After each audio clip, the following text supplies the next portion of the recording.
जी, अस्सलाम वालेकुम, क्या हाल चाल है? ठीक ठाक हैं, उम्मीद है आप लोग खैर खैरियत से होंगे। जब भी कोई डिफरेंट क्वेश्चन आता है तो खुशी होती है मुझे इन्फॉर्मेशन देते हुए भी, क्योंकि एक ही इन्फॉर्मेशन अगर बार बार आप रिपीट करते रहेंगे तो यकीनन ये सब लोगों के लिए फायदेमंद नहीं होती।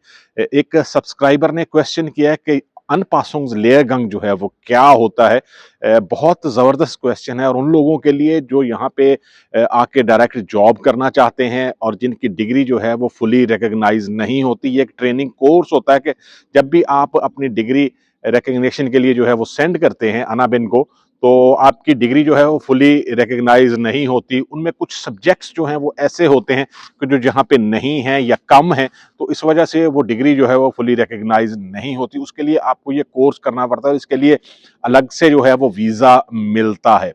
स्क्रीन पे जो है वो आप यकीनन ये क्वेश्चन जो है वो देख रहे होंगे, लेकिन वीडियो में डिटेल में आगे बढ़ने से पहले कि किन लोगों के लिए ये फ़ायदेमंद है, स्पेशली जो नर्सिंग के शोबे में आना चाहते हैं, डॉक्टर या मेडिकल फील्ड में जो है वो आना चाहते हैं, इंजीनियरिंग में जो है लोग आते हैं या जो टेक्निकल स्किल्स लेके आते हैं, वहाँ पे भी ये कोर्स जो है वो मुमकिन है। इसके लिए अलहदा से वीज़ा जो है वो आप अप्लाई कर सकते हैं। सबसे पहले अगर मैं आपको बताऊं कि ये किन लोगों के लिए या क्यों ये ज़रूरी होता है कि अगर आपकी जो एजुकेशन है जर्मनी के मेयार के मुताबिक या कम है या मुख्तलिफ है, तो आपको ये कोर्स करने को कहा जाता है ताकि आप अपनी काबिलियत को या अपनी रिकग्निशन को जर्मन मेयार के मुताबिक बना सकें। किन लोगों के लिए ये होता है? ज़्यादातर इन शोबों में है जो नर्सिंग हो गया, डॉक्टर हो गए या मेडिकल फील्ड से, फार्मेसी की फील्ड से लोग जो हैं वो कर सकते हैं, इंजीनियरिंग की फील्ड से जो है वो कर सकते हैं, या जो टेक्निकल स्किल्स होती हैं जैसे इलेक्ट्रीशियन है उसकी डिग्री जो है वो फुली रिकॉग्नाइज नहीं है, तो आप इसके लिए कर सकते हैं। फॉर एग्जांपल एक नर्स है और वो अपनी डिग्री रिकॉग्नाइज करवाना चाहती है और यहाँ पे आके जो है वो काम करना चाहती है, तो सबसे पहले उसको recognition of foreign qualification in Germany जो है वो करवाना होता है। अगर मुकम्मल तस्लीम या मुकम्मल रिकॉग्नाइज ना हो, तो फिर ये अनपासुंग्स जो है वो करना पड़ता है। इसकी मुद्दत जो है, ये ड्यूरेशन आप कह लें कि आमतौर पे जो है वो 6 मंथ से 3 साल तक जो है वो होती है। लेकिन डिपेंड करता है कि आपकी काबिलियत और जो भी डेफिशिएंसी या कमी जो है वो उस पे मुनहसर है कि आपको कितनी देर तक ये करना पड़ता है। क्या इसमें सैलरी मिलती है? सम टाइम जो है वो, जैसे नर्सिंग है, तो ये डॉक्टर्स हैं या फार्मेसी है, तो इन डिपार्टमेंट्स में जो है वो समटाइम्स सैलरी मिलती है, लेकिन मोस्टली जो है वो आपको ब्लॉक अकाउंट की अमाउंट जो है वो करनी पड़ती है। इसके लिए जो एक खास जो है वो वीज़ा होता है जिसके लिए आप अप्लाई कर सकते हैं, उसको कहते हैं visa for recognition of foreign qualification. ये वीज़ा आपको जर्मनी आकर अनपासुंग्स लेयरगंग कंप्लीट करने की जो है वो इजाज़त देता है। इसके अलावा एक और जो है वो रास्ता होता है कि अगर आप ट्रेनिंग नहीं करना चाहते तो आप एक कैंटनीस प्रूफुंग या आइगनुंग प्रूफुंग जो है वो दे सकते हैं, लेकिन ये थोड़ा-सा मुश्किल प्रोसेस होता है क्योंकि ये टोटली जो है वो जर्मन लैंग्वेज में होता है। इसके लिए आपको B2 तक लैंग्वेज या इससे ज़्यादा लेवल जो है वो चाहिए। सिर्फ़ कोर्सेज़ कर लेने से जो है वो शायद आप ये एग्ज़ाम जो है वो ना दे सकें। लेकिन आप अगर कोशिश करें कि ये जो ट्रेनिंग है अनपासुंग्स लेयरगंग वो कंप्लीट कर लें, तो ये आपके लिए जो है वो बेटर हो सकती है। अब इसका प्रोसेस जो है वो कैसे स्टार्ट होता है कि सबसे पहले अपनी डिग्री जो है वो आपने रिकग्निशन करवानी है। आपका जो भी डिप्लोमा है, जो भी आपने मास्टर्स डिग्री की होती है, इस प्रोसेस को कहते हैं जी recognition of foreign qualification in Germany.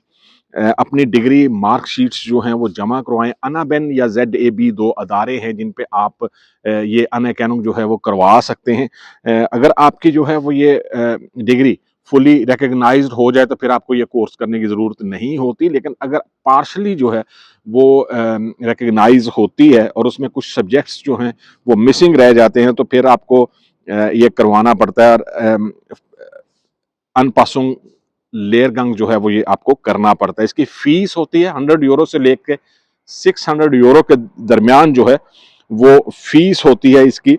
अगर आपकी डिग्री जो है वो मुकम्मल तस्लीम नहीं होती तो आपको एक लेटर मिलता है जिसमें लिखा होगा कि आपको कौन सी स्किल्स या सब्जेक्ट्स पूरे करने हैं। यही लेटर आपको अगले स्टेप के लिए चाहिए अगर आप ये वीज़ा जो है वो अप्लाई करना चाहते हैं। अगर आपको ये लेटर मिलता है तो उससे आगे का स्टेप इस तरह होगा कि आपको कोई ट्रेनिंग प्रोग्राम या हॉस्पिटल या कंपनी जो है वो ढूंढनी होगी। आपको कहाँ ये तलाश कर सकते हैं, बुंडेसआगेंटुर फॉर आर्बाइट की वेबसाइट पे जाके अप्लाई कर सकते हैं या चेक कर सकते हैं। इसके अलावा इंडीड हो गया या लिंक्डइन पे जो है और सम टाइम जो एम्प्लॉयर होते हैं उनको डायरेक्ट भी जो है वो आप अप्रोच कर सकते हैं और ट्रेनिंग ऑफर लेटर जो है वो ले सकते हैं। नर्सिंग के लिए जो है वो B2 रिक्वायर्ड होता है या लेकिन टेक्निकल फील्ड जो हैं उनके लिए कम से कम B1 भी जो है वो एक्सेप्टेबल है, लेकिन B2 होना जो है वो आपके लिए बेस्ट हो सकता है। इसके बाद आप जो है वो वीज़ा अप्लाई कर सकते हैं। जैसा कि मैंने पहले इस वीडियो में बताया कि वीज़ा जो है वो उसका नाम क्या है, visa for recognition of foreign qualifications. इसके लिए डॉक्यूमेंट्स जो हैं वो कौन-कौन से रिक्वायर्ड होते हैं।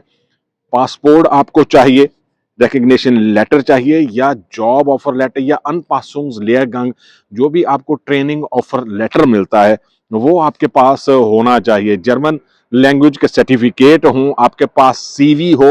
हेल्थ इंश्योरेंस जो है वो आजकल ज़रूरी है कि आपको वहाँ से जो है वो करवा के आनी पड़ती है, तो हेल्थ इंश्योरेंस जो है वो आपको चाहिए।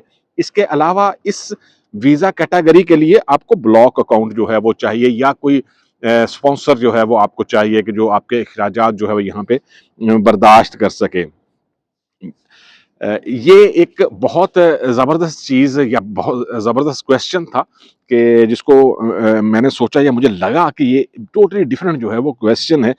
इसके लिए आपको यहाँ पे जर्मनी पहुँचने के बाद जो प्रोसेस होता है वो सेम ही होता है कि आपको अनमेल्डिंग करवानी है, आपको अपना अकाउंट खुलवाना है, आपको टैक्स आईडी लेना है और जो भी रेज़िडेंस परमिट होता है उसके लिए जो है वो आपने अप्लाई करना है।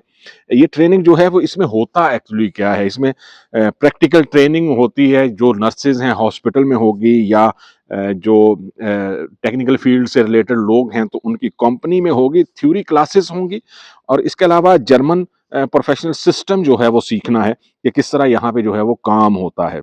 ट्रेनिंग मुकम्मल करने के बाद जो है वो आपका एक फाइनल जो है वो असेसमेंट होगी या एवेल्युएशन जो है वो आप कह सकते हैं या एक स्किल टेस्ट जो है वो आपका होगा और उसके बाद आपकी जो डिग्री है या जो भी ट्रेनिंग है वो फुली रिकॉग्नाइज यहाँ पे हो जाएगी। आपको लाइसेंस मिल जाएगा और आप जर्मनी में जो है यहाँ पे अपनी जो भी आपकी फील्ड है उसमें काम कर सकते हैं। डेफिनेटली ये एक अच्छा वे है कि जो लोग यहाँ पे डायरेक्ट जॉब में आना चाहते हैं और जॉब करने के बाद यहाँ पे डायरेक्ट पीआर के लिए अप्लाई करना चाहते हैं या और बहुत सारी चीज़ें जो है वो करना चाहते हैं, परमानेंट जॉब जो है वो करना चाहते हैं और एज सच किसी हॉस्पिटलों या स्टडी में नहीं जाना चाहते, उनके लिए ये एक बेटर ऑप्शन हो सकती है अगर आप लोग इस तरह जो है वो करवाएं। तो ये थी आज की वीडियो। यकीनन ये वीडियो जो है वो आपको पसंद आएगी, लेकिन जाने से पहले आप लोगों से फिर वही रिक्वेस्ट है कि अगर आपने अभी तक इस चैनल को सब्सक्राइब नहीं किया तो प्लीज़ ज़रूर सब्सक्राइब करें और बेल आइकॉन के बटन को दबाएं। मिलेंगे किसी दूसरी वीडियो में, दुआओं में ज़रूर याद रखें। अल्लाह हाफिज़।